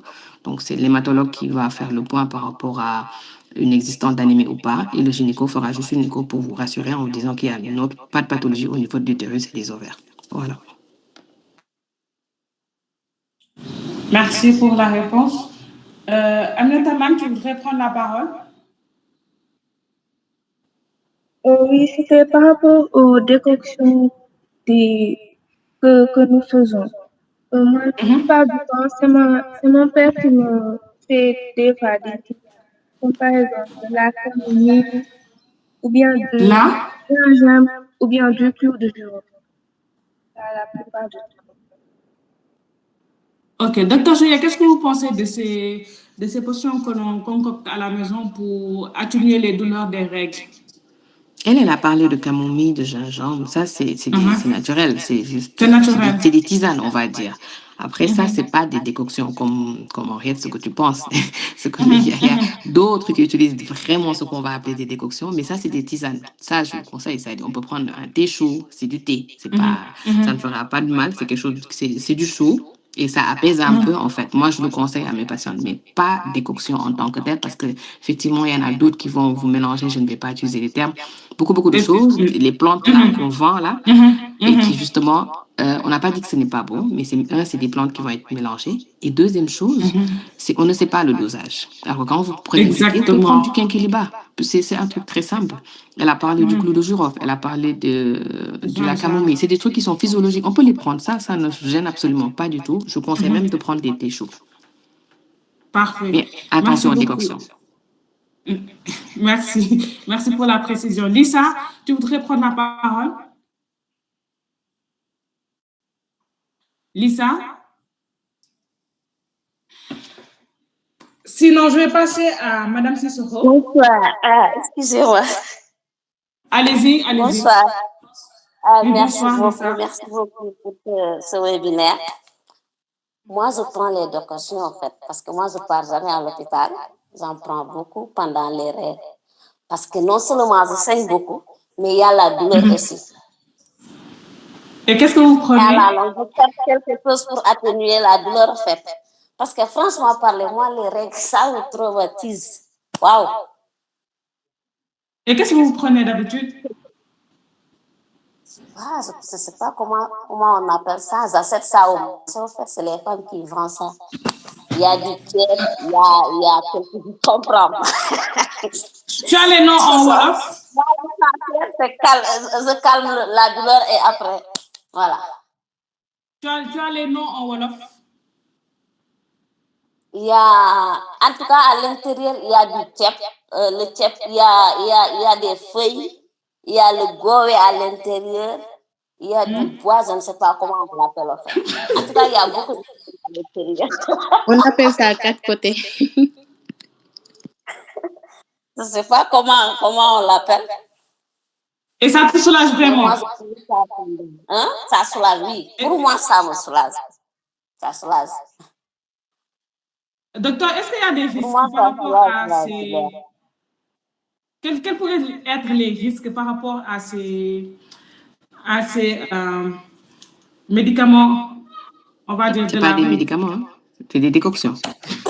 Des décoctions que Lisa prend, par exemple? En fait, par exemple, le TIEP, je pense que c'est du vétivier. Beaucoup le connaissent pour d'autres vertus peut-être, mais pris uniquement peut-être, mais c'est des choses qui sont mélangées. Je pense que nous toutes, on en a, tout ce qu'elle décrit, je les connais, c'est des sachets qu'on vend où tout est mélangé dedans. Quand vous fait bouillir, vous ne savez pas à quelle quantité, à quelle dose et comment vous devez le boire. En fait, le problème, c'est comme j'ai dit, on ne peut pas vous dire c'est toxique ou pas, mais c'est qu'on ne sait même pas c'est quel dosage vous devez prendre. C'est ça la difficulté aujourd'hui. Après, je suis spécialiste en fertilité, donc je vais vous déconseiller de les prendre parce que demain, vous allez revenir, parce qu'aujourd'hui, nous avons un problème mondial de fertilité. Donc, on ne sait même pas, même quand ce qu'on mange, le fait de mettre dans le micro-ondes est déconseillé. Il y a plein de choses qui sont déconseillées parce qu'il va y avoir une répercussion un peu plus tard dans notre fertilité. Donc, je vais lui déconseiller. Elle n'a qu'à prendre du Kenkiliba, parce que c'est juste le fait que ce soit chaud qui va vous apaiser. Ce n'est pas tout ce qui est mis dedans là qui va vous apaiser. Donc, prenez du Kenkiliba. Par contre, Lisa, elle, j'aimerais bien qu'elle consulte, parce que le fait qu'elle dise qu'elle est traumatisée, elle m'a traumatisée. Lisa, t'as entendu Dr. Juliette? Oui. Donc, faudra consulter. Alors, on va avancer. Dr. Rokia, je voudrais bien savoir comment les organisations humanitaires répondent par rapport aux besoins des femmes et des filles en matière de santé menstruelle et quelles sont les solutions qui ont montré des résultats concrets.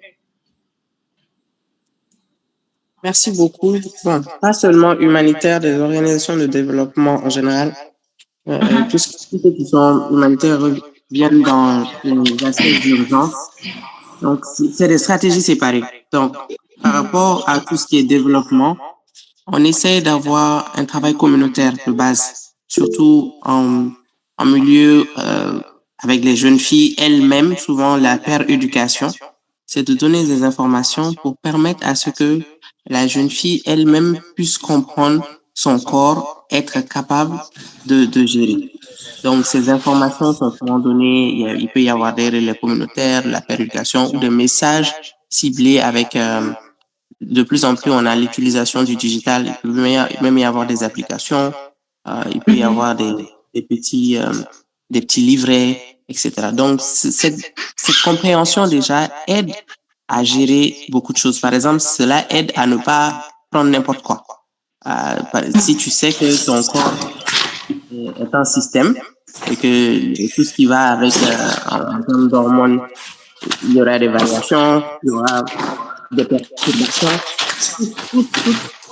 Tout dépend de la qualité déjà de l'information reçue dès le bas âge pour la jeune fille.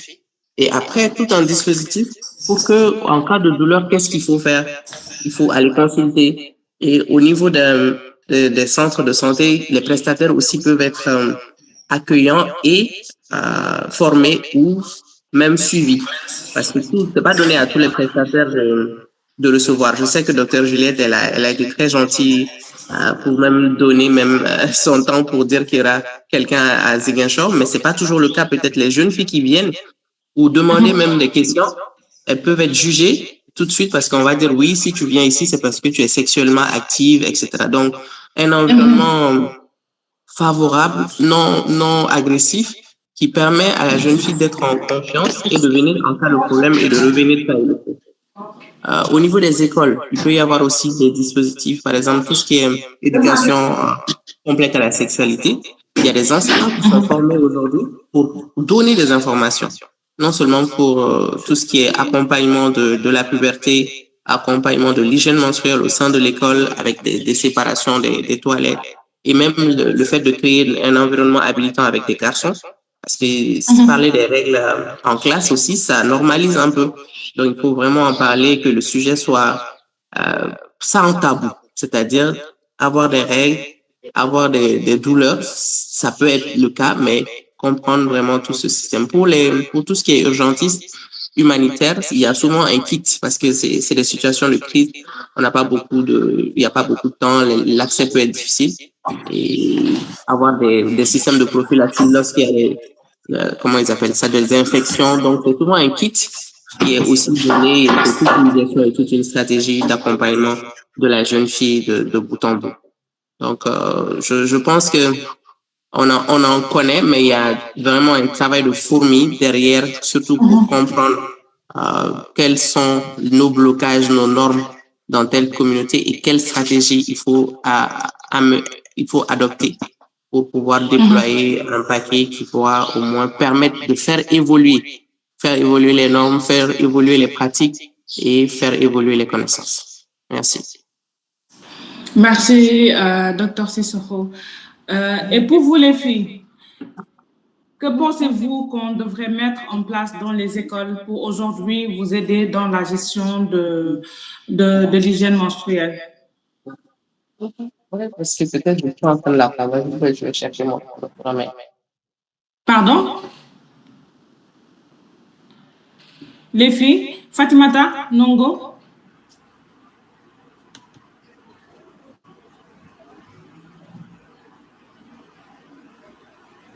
Nefatou, tu voudrais prendre la parole? Oui, bien sûr. Bon, déjà, moi... Allez-y. D'accord, allez-y. Bonsoir. Bonsoir, Fatoumata. Je crois qu'on devrait mettre dans les écoles une personne ou bien envoyer des gens qui vont sensibiliser les filles et augmenter dans leur programme parce que déjà, il y a des filles, lorsqu'ils voient leurs règles, ils ne savent rien du tout. Parce qu'on dirait par la précoce de l'âge, il y a des gens qui voient tôt leurs règles et ne savent rien. Je pense que les sensibiliser, ça serait une bonne idée aussi. Voilà, donc la sensibilisation pour que les filles puissent avoir les bonnes informations et connaître les bonnes pratiques pour la gestion des menstruations. Parfait. Nefatou? Bon, disons que j'étais juste en train de dire la même chose. Il doit y avoir un très, très bon communicant au sein des établissements pour aider les jeunes filles pour aider les jeunes filles. Et aussi des toilettes uniquement réservées, par exemple, déjà des toilettes réservées, mais beaucoup plus adaptées en fait. Comme ça, à l'aise, voilà, pour pouvoir se changer, etc. Et des fois, dans les écoles, on voit même entre filles, la fille là, elle se moque de toi parce que disons que ta robe a une tache, elle se moque. Alors que ça, c'est pas normal en fait. On ne devrait pas faire ça. Entre filles, on devrait s'entraider, je pense. Exactement. Je suis d'accord. Merci, Nefatou. Qui voudrait prendre encore la parole? Il y a Aminata Ditom. Ditom? Degen Silla, tu voudrais prendre la parole? Je suis là. Bon. Allez-y, Aminata. Degen, après, ce sera ton tour. Aminata, tu peux y aller. Ok, d'accord. Alors, je voulais parler de... Vous avez posé une question par rapport au dispositif pour accompagner les jeunes filles à l'école pour les informer ainsi que mettre à leur disposition, comme par exemple des serviettes hygiéniques ou des poubelles pour les mettre à l'aise à l'école. Je voudrais parler de... Hier, on a eu droit à ça avec l'ONG Maristop International. Ils étaient passés dans notre école et pour que les élèves puissent réellement s'intéresser à ça, ils les ont corrompus, je dirais corrompus avec, par exemple, un influenceur local qu'ils ont amené à l'école. Il y a eu pas mal d'élèves de notre établissement et de certains autres établissements qui étaient présents. OK. Donc, la corruption, c'était dans un bon sens ou bien? Dans le bon sens ou bien? Oui, c'était dans le bon sens. Et c'est cette même organisation qui nous fournit médicaments, pour, je pense, Passon, et ainsi que les serviettes hygiéniques. Parfait. À l'école. Donc, ce sont les efforts dont parlait tantôt Madame Rokia Sissé. Merci pour l'information. Degen, la parole est à toi. Bonjour à toutes. Bonjour. Bonsoir. C'est Degen Silla, je suis étudiante en médecine. Bon, comme ce que vous avez dit, on doit, si c'est possible, parfois d'organiser des journées de sensibilisation dans les écoles, où il y aura par exemple un gynéco pour examiner les élèves si c'est possible, de pouvoir les aider là si c'est possible. D'accord, donc une présence médicale dans les écoles? Oui, parfois d'organiser, oui. Parfait. Donc, c'est noté. En tout cas, je pense que toutes les recommandations sur là, ce sont des points très importants qu'on devrait mettre en place dans les écoles pour aider dans la gestion de l'hygiène menstruelle. On est à la fin du temps imparti. Je pense qu'on est à moins 8 minutes. Je voudrais bien avoir un dernier mot de la part des intervenants. Docteur Juliette et Madame Rokhaya Sissoko. Zayan Teranga, voilà. Docteur Juliette. Oui, donc je voudrais remercier déjà Shine to Lead pour cette initiative. Je pense qui a été appréciée autant par nous, les intervenants, que par les jeunes filles. Donc, nous vous remercions d'avoir pensé à ce webinaire et de m'avoir convié. Même si on est occupé, on sera toujours là, vous inquiétez pas. Donc, j'aimerais juste terminer par rappeler par quoi j'avais débuté. Le maître mot, les règles sont physiologiques, les règles sont normales, ça fait partie de la femme, de la fille, et c'est tout à fait normal. Deuxième chose, ne pas hésiter à consulter un praticien quand on a un doute, quand on a des règles qui sont plus douloureuses que la normale. N'hésitez pas à consulter. Nous serons toujours là, que ce soit moi ou quelqu'un d'autre, nous sommes à l'écoute. Donc même, il n'y a pas de question bête, il n'y a pas de question tabou. On est revenu sur beaucoup de mythes. Les règles ne sont pas tabous. Il ne faut pas avoir honte d'avoir ces règles. Et je pense qu'il y en a une qui en a parlé, entre femmes, entre filles, on est censé s'entraider. Ça aussi, c'est très important. Si on n'a pas cette communication à la maison, on peut s'entraider entre filles. Mon amie n'a pas sa serviette. J'en ai une dans mon sac. Ma maman m'avait préparé un kit. J'ai pas mes règles aujourd'hui, je le lui passe. Mais je ne me moque pas d'elle. Donc, tout ça, pour résumer, il faut qu'on puisse instaurer un dialogue qui soit ouvert, bienveillant, sans jugement entre femmes, entre la maman et sa fille, et entre nous, les praticiens. Madame Rokhaya l'a dit aussi. Il faut qu'on évite de frustrer la jeune fille ou de la juger quand elle vient prendre des informations. Donc, voilà. Donc, je vous remercie toutes et j'espère avoir répondu à toutes les questions. Et je reste à votre disposition s'il y a quoi que ce soit. Merci beaucoup. Merci à vous, docteur. Je vois que Zayan Teranga dit dans le chat qu'il y a Fatou Bintou qui lève sa main depuis le début. Je pense que la parole a été donnée à tout le monde.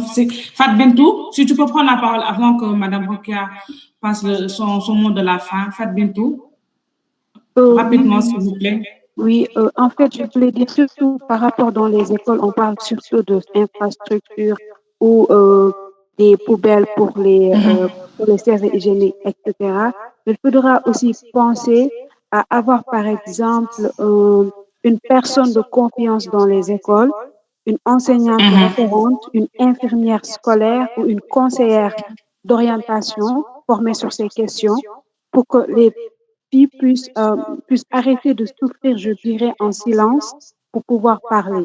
C'est important. Tout à fait, tout à fait. Merci beaucoup pour ton intervention. Docteur Rokhaya, votre mot de la fin, s'il vous plaît. Merci beaucoup à Shine to Lead et à toutes les personnes présentes. On est plus de 50 quand même, du début jusqu'à la fin. Ça, c'est un vrai exploit. Et merci d'avoir suivi de bout en bout à l'organisation, à Dr. Juliette et tout le monde. Et c'est les mêmes messages clés que je vais reformuler encore.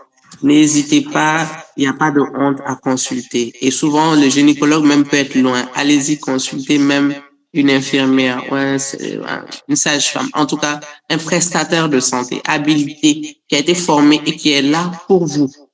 Évitez l'automédication parce que vous ne comprenez pas tout ce qu'il peut y avoir derrière l'automédication.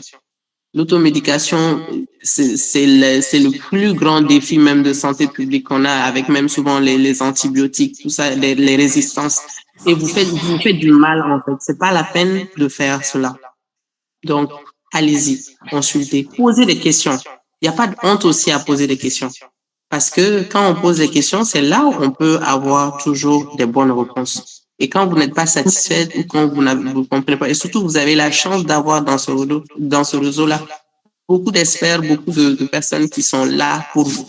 Donc, c'est surtout cela mon message. Il faut surtout comprendre, se nettoyer, sécher au soleil pour celles qui utilisent encore. Vraiment, il y a beaucoup de messages derrière tout ça. Je ne vais pas revenir là-dessus. Et brisons ensemble les tabous et surtout continuer de briller. Quoi qu'il arrive, les règles ne sont pas des freins. Il faut en faire même une fierté parce que quand on n'a pas les règles, ça veut dire qu'on a un problème. Donc, les avoir, les gérer et surtout être capable de s'entraider entre pairs dans les clubs, au niveau de l'école, etc. Je vous remercie et à la prochaine. Merci beaucoup. Merci à vous aussi, docteur Sissoko. Je pense qu'il y a une fille à qui docteur Juliette avait demandé de m'écrire pour pouvoir avoir son numéro. Si je ne me trompe pas, c'est Ditom ou bien Aminata Ditom.